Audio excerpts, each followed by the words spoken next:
Happy independence day everyone. छत पे पतंग दिखी जाती है इंडिपेंडेंस डे पे। यूजुअली आज कम दिख रही है जितनी पहले दिखा करती थी, आज से 5-10 साल पहले। पर आसमान उतना ही सुंदर लग रहा है। एनीवेज, आज हम बात कर रहे हैं दो चीज़ों के बारे में, बिटमाइन एंड बुलिश आईपीओ जो पीटर थील का है। लास्ट वीडियो आप सबने देखी थी कि how Peter Thiel is the person who is actually controlling the tech space and the policy making part of the United states. बहुत पसंद किया उसे, उस वीडियो को लोगों ने, 2-3 हज़ार फॉलोअर्स आए उससे। आज हम बात करेंगे इसी सेम पीटर थील का एक क्रिप्टो आईपीओ आया है जिसने लगभग 100% का रिटर्न दे दिया 24 घंटों में। तो उस बुलिश आईपीओ की बात करेंगे। और एक और स्टॉक है क्रिप्टो स्टॉक जो पीटर थील से रिलेटेड है, और कैसे ये दोनों stock they are the best bet कि अगले 3-4 सालों में ये इतना मैसिव रिटर्न बना के देते जो शायद इंडिया में कोई स्टॉक ना दे, या कंसिस्टेंट तौर पे कोई भी क्रिप्टो नहीं देगा। तो क्रिप्टो स्टॉक मैं आज से 1 साल पहले से बोल रहा हूँ, 1.5 साल पहले से, जब माइक्रो स्ट्रेटेजी 50-60 पे था, जब मैं वीडियोस नहीं बनाता था, तब भी मैं ट्विटर वगैरह पे जब लिखता था, उसी तरीके से जैसे आज से 1.5 साल पहले माइक्रो स्ट्रेटेजी और कॉइनबेस एक अपॉर्चुनिटी थी, आज ये कुछ स्टॉक्स जिनके बारे में हम बात करेंगे। टाइम रहा तो वीडियो के एंड में बात कर लेंगे मार्केट का क्या हाल है, ठीक है। बट उससे पहले happy independence day to every one of you. आज से लगभग 79-78 ईयर्स पहले हमें टेरिटोरियल आज़ादी मिली, स्वराज के नाम से, जो महात्मा गांधी ने शुरू किया था। ऑल थैंक्स टू यूपीएससी, वो निकल के बाहर आने लग जाता है, लेकिन वो शुरू हुआ था। बट आज जिस एक आज़ादी की हम बात करते हैं वो ये है कि फाइनेंशियल फ्रीडम मिल जाए। 9 से 5 की कहने की जॉब है, वो शुरू 7:30-8 बजे होती है, वो ख़त्म रात को 8-9 बजे होती है। और वो फाइनेंशियल फ्रीडम लोगों को क्रिप्टो के तौर पे दिखती है। हालांकि वो किसी भी तरीके की इन्वेस्टिंग से हो सकती है, तो लोगों को क्रिप्टो ज़्यादा एक्साइटिंग लगता है। लकीली मुझे थोड़ा बहुत क्रिप्टो आता है। तो आई वॉज वंडरिंग कि अगर गांधी जी आज के ज़माने में होते और फ़ोन वगैरह चला रहे होते और उनको पता होता कि आज क्या चल रहा है, तो वो डांडी मार्च के बाद आज सीधे डेटा मार्च करते कि डेटा का डिसेंट्रलाइजेशन होना चाहिए, वो किसी एक के पास ऑक्यूपाइड नहीं होना चाहिए। और सिर्फ डेटा का क्यों, फाइनेंसिस का डिसेंट्रलाइजेशन होना चाहिए, किसी की मोनोपोली नहीं होनी चाहिए, खासकर हमारे पैसे के ऊपर। अभी एक आईसीआईसी बैंक का एग्जांपल हमने अच्छी तरीके से देख लिया है, जब 50,000 के आसपास बच्चे कूद के पतंग लूट रहे हैं, 50,000 रुपए के आसपास, and he was about to fall. 50,000 रुपये बैंक में पड़े रहे, हमारा ही पैसा हम बैंक में रखें, उसके ऊपर बैंक पैसा कमाए आगे लोन देके। वही जिस फ्लॉड आइडिया, जिस फ्लॉड करंट कॉन्सेप्ट के ऊपर क्रिप्टो आया था, वो आईसीआईसी बैंक ने साबित कर दिया कि क्यों आया था, क्यों ज़रूरत थी। क्योंकि उसी पैसे को अब तुम्हें रखना पड़ेगा, 50,000 रुपये उसी बैंक में, अपना कमाया हुआ हार्ड एंड मनी। तो और उसके ऊपर ट्रांजैक्शन के टाइम पे भले ही, अगर खासकर अगर वो बाहर से आ रही है ट्रांजैक्शन, तो 8-10% का इंटरेस्ट भी दो। तो इसी सब, हालांकि इन्होंने वापस ले लिया है बहुत बड़े बैकलैश के बाद, बट क्रिप्टो इसी को सॉल्व करने आया है। एनीवेज, तो आज हम बात कर लेते हैं उस पीटर थील के बारे में, एक और पतंगिरी। आज हम बात कर लेते हैं उस पीटर थील के बारे में जिसके बारे में हमने लास्ट टाइम बात की थी। कौन से दो आईपीओ हैं? पहला आईपीओ है बुलिश आईपीओ। नाउ बुलिश का काम क्या है? It's more of an exchange. पर अब सवाल ये होगा कि बाइनेंस, कॉइनबेस, बाइबिट, इस तरीके के एक्सचेंजेस तो ऑलरेडी हैं। तो पीटर थील जैसा बंदा जिसने पेपैल में इन्वेस्टमेंट की थी, पेपैल शुरू होने से पहले लेट 90s में, जिसने टेस्ला में इन्वेस्टमेंट की थी, जिसने मार्क जकरबर्ग को सबसे पहले एक पे चेक दिया था as an individual investor Facebook शुरू करने के लिए, जिसने इथीरियम को 2014 में ग्रांट दी थी। पहली ग्रांट, फन फैक्ट, इथीरियम को दी गई थी 2014 में, and that was given by Peter Thiel. तो वो बंदा किसी ऐसे बिजनेस में क्यों आ रहा है जिसमें ऑलरेडी बहुत बड़े बड़े प्लेयर्स हैं? क्यों आ रहा है? क्योंकि इस गेम का थोड़ा सा रूल बदलने वाला है। अच्छा, बुलिश आईपीओ ये जो आया है, इस एक्सचेंज का बैकर भले ही पीटर थील हैं, बट आपको पता है सीईओ कौन है? That is Tom Farley. Who's Tom Farley? He was the ex NYSE president, मतलब न्यूयॉर्क स्टॉक एक्सचेंज के ये प्रेसिडेंट रह चुके हैं। तो all the great connections he has. पर इस कनेक्शन से फायदा किस तरीके से होगा? They are adding one more model into their exchange. वो होगा ऑटोमेटेड मार्केट मेकर। अब किस तरीके से? ये किसी डिसेंट्रलाइज एक्सचेंज की तरह काम नहीं करेगा। इंस्टीट्यूशनल डिमांड बहुत तेजी से आ रही है, चाहे वो ईथ की तरफ आ रही हो, चाहे वो बिटकॉइन की तरफ आ रही हो। पिछले 1 महीने में हम देख चुके हैं अब सिर्फ ETF परचेज नहीं हो रहा है। कल ब्लैक रॉक ने $500 मिलियन का इथीरियम खरीदा, उससे पहले $750 मिलियन का इथीरियम खरीदा। एक दिन की बात कर रहा हूँ मैं, ये हज़ारों करोड़ का इथीरियम खरीदा गया है। और ये इथीरियम कहाँ से और ज़्यादा सेफ तरीके से लिया जाए, तो बुलिश जो एक्सचेंज आ रहा है, जो आया है, ऑलरेडी चल रहा है, उस बुलिश एक्सचेंज का काम ब्रॉडली होगा कि इन हाई नेटवर्थ इंडिविजुअल्स, इन हाई नेटवर्थ कंपनीज को टैकल करें, चाहे वो ETF कंपनीज हो, ब्लैक रॉक हो, फिडेलिटी हो, चाहे वो माइक्रो स्ट्रेटजी जैसी कंपनी हो, अब बिटमाइन और स्टारप्लिंक वगैरह आ रहे हैं। इस तरीके की कंपनीज जो हैं, इन्हें केटर करना चाहता है। तो एक बहुत पुरानी कहावत है कि अगर सारे लोग गोल्ड की तरफ भागें तो यू शुड क्रिएट, मतलब सारे लोग मिनरल्स की तरफ भागें तो you should create picks and shovels, कि उस खुदाई के लिए उन औजारों की ज़रूरत पड़ेगी ना, तो आपका बिजनेस बहुत फलेगा फूलेगा, है ना। कोविड के टाइम पे बहुत लोगों ने पैसा कमाया मास्क बना के। सिमिलरली पीटर थील नोज कि भले ही अभी एक्सचेंजेस हैं, पर उनके पास वो कनेक्शंस स्लैश वो उस तरीके के ऑटोमेटेड मार्केट मेकर्स नहीं है जो इस तरीके की क्लाइंट्स को केटर कर सके इस तरीके की लिक्विडिटी के साथ, ठीक। तो उसे केटर करने आ रहा है बुलिश, और इसीलिए पिछले 24 घंटे में IPO लॉन्च होने के बाद लगभग 100% के आसपास बढ़ चुका है। अब जो दूसरी बड़ी बात यह है कि सिर्फ पीटर थील या टॉम फार्लेस के साथ नहीं है, इसके साथ दो और बड़े नाम जुड़े हुए हैं।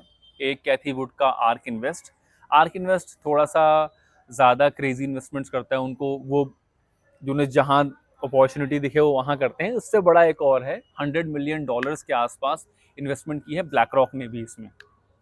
तो बैकिंग बहुत अच्छी तरीके से है और ये अपना एक अलग नीश बना रहे हैं। और बिटकॉइन की डिमांड, इंस्टीट्यूशनल डिमांड का सबसे ज़्यादा फ़ायदा उठाने के लिए, रिटेल डिमांड को केटर करने के लिए ये नहीं है, आपको मुझे केटर करने के लिए ये नहीं है, लेकिन उस इंस्टीट्यूशनल डिमांड पे आप बेट कर सकते हो बुलिश के IPO के थ्रू। अभी थोड़ा ज़्यादा बढ़ गया 100%, you must wait for little bit of correction.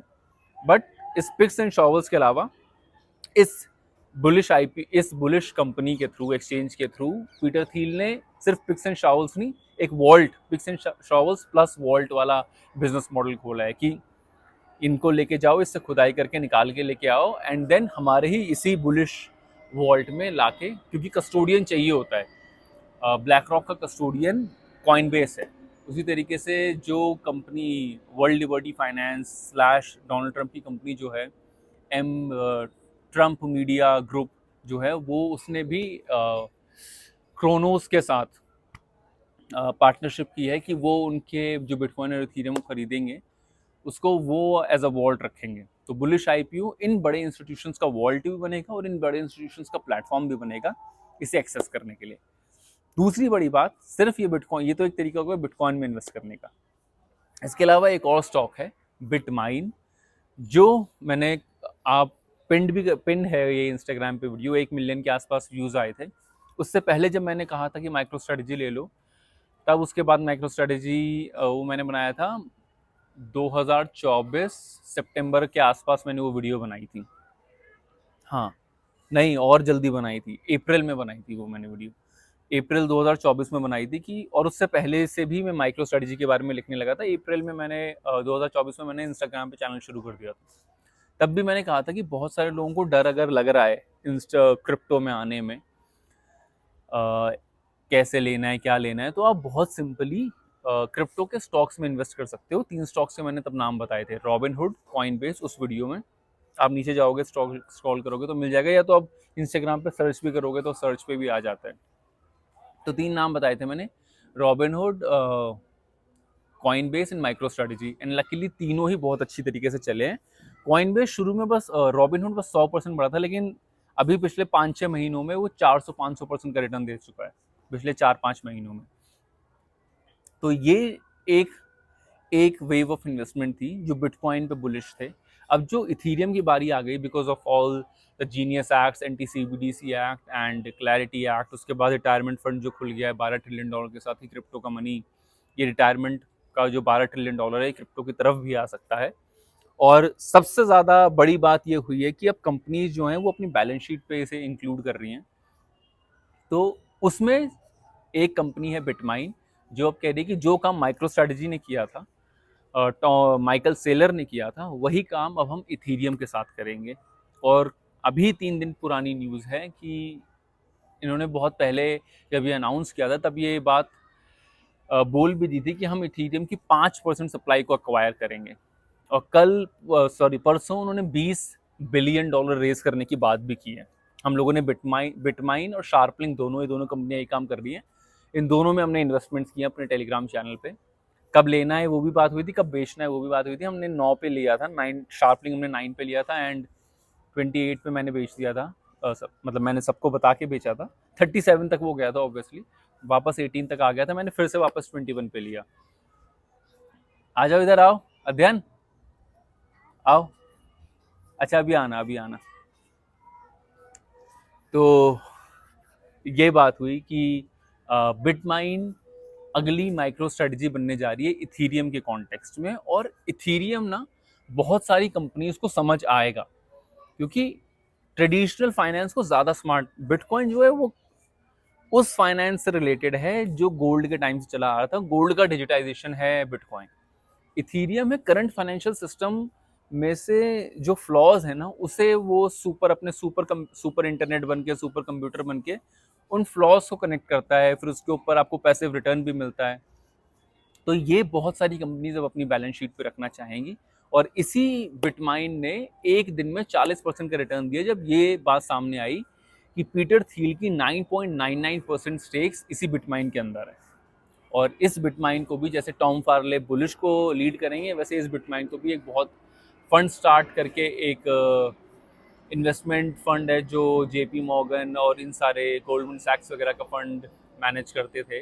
और टॉम ली वो पूरा हेड करते थे इस चीज़ को। तो $2 बिलियन की इन्वेस्टमेंट्स को मैनेज करते थे। उन्हें लाया गया है कि आप बिटमाइन को मैनेज करो, तो he is the CEO of it. And सिर्फ ये दो नाम नहीं है, there is another name called Pantera capital. अब पेंटेरा कैपिटल कौन है? जो बुलिश, जिसने $250 मिलियन इन्वेस्ट किए हैं बिटमाइन के अंदर। वो कंपनी है जिसने 2012 में ये प्रोडिक्ट कर दिया था कि बिटकॉइन बहुत बड़ी चीज़ होने जा रही है। And they have started their bitcoin fund selected investors के लिए। और फिर उन्होंने अपना एक स्टॉक टू फ्लो मॉडल बनाया 2022 में। कल ट्विटर पे बहुत ट्रेंड हो रहा था कि डैन मॉरहिड जो CEO हैं पेंटेरा कैपिटल के, उन्होंने 2022 में अपने स्टॉक टू फ्लो मॉडल, ये जो अपना मतलब वो काम करता है स्टॉक टू फ्लो मॉडल पे, पर जो एल्गोरिदम बनाया उसने प्रिडिक्ट किया था कि 11 अगस्त 2025 को बिटकॉइन का प्राइस होगा 118 के। 11 अगस्त 2025 को प्राइस था 117.5 के। तो लगभग 1.5 और आधे % का डिफरेंस था। तो जिसने बिटकॉइन में इन्वेस्ट किया एंड देन उस इन्वेस्टमेंट के लिए एक अलग से एल्गोरिदम बनाया, उसने आके बिटमाइन के अंदर इन्वेस्ट किया है $300-400 मिलियन के आसपास। इसके अलावा और उन्होंने इसके लिए एक स्पेसिफिक फंड बनाया था, डिजिटल एसेट ट्रेजरी। उसने 3 चीज़ों में अभी तक इन्वेस्ट किया है, बिटकॉइन, इथीरियम, सोलाना, और जो तीसरा स्टॉक है वो बिटकॉइन है। एक और नाम है क्रैकन। इन 3 बड़े एक्सचेंज, यूएस में कॉइनबेस के बाद जो सबसे बड़ा एक्सचेंज है वो क्रैकन ही है। और क्रैकन जब इस तरीके की इन्वेस्टमेंट्स आती हैं, गैलेक्सी जो है, गैलेक्सी डिजिटल, जिसने लूना में इन्वेस्टमेंट्स किए थे, वो सब चला गए थे, वो बहुत बड़े फंड मैनेजर्स और बहुत बड़े क्रिप्टो इन्वेस्टर्स हैं ये लोग। तो पीटर थील और टॉम ली के अलावा पेंटेरा कैपिटल, डैन मॉरहेड, उनका डैट फंड, क्रैकन और ये गैलेक्सी डिजिटल, मैंने हल्के से नोट्स बना लिए थे कि मैं भूल जाऊँ तो ये सारे लोग चिट की तरह कि मेरे को ये नाम याद नहीं आ रहा था, फैरले में टॉम ली से बार बार मिक्स कर रहा था, ठीक है। तो जब ये सारे लोग बेट कर रहे हैं तो इट्स वेरी इजी कि आप इस पर बेट कर सको। हमने बिटमाइन $30 के आसपास लिया था, वो 69 तक गया मेरा। कल मैं सोच रहा था कि थोड़ा सा ज़्यादा मैंने लगा दिया था कि बेच दूं क्या, क्योंकि अभी बात करेंगे मार्केट के क्या कंडीशंस हैं, पर मुझे लगा कि नहीं, ये मेरी इन्वेस्टमेंट थोड़ी लंबे टाइम के लिए है। तो आई होप एंड प्रे कि 25, 30, 40% गिर जाए यहाँ से। एंड बहुत हिम्मत करके मैं लगा पाया था, जो उससे ज़्यादा मैं और लगा पाऊँ, ठीक है। तो ये 2 चीज़ें हैं कि कैसे पीटर थील अपने पिक्स एंड शॉवल्स / वॉल्ट्स के ज़रिए बुलिश IPO लाए, जिससे कि वो बिटकॉइन के रेल्स और इंस्टीट्यूशनल इन्वेस्टर्स को कैप्चर कर सकें। तो इसलिए उसने 100% दिया, पीटर थील का नेम है वहाँ पे। और दूसरा है बिटमाइन, जिस बिटमाइन ने इस तरीके का रिटर्न दिया है। ठीक, आई थिंक वीडियो में यूजुअली बहुत लंबी लंबी बनने लगी है। मैं चाहता हूँ कि वीडियो को थोड़ा सा छोटा रखा जाए, 10 मिनट के अंदर अंदर। 24 मिनट की लास्ट टाइम वीडियो बनी थी, बट उससे 1000 फॉलोअर्स आए। बट मैं आप लोगों को ये कहूँगा कि आप फॉलो चाहे ना करो, आप पर वीडियो को अगर आपको पसंद आए तो लाइक करो, कुछ सजेशन हो तो कमेंट करो, और नोटिफिकेशन का बेल दबा दो।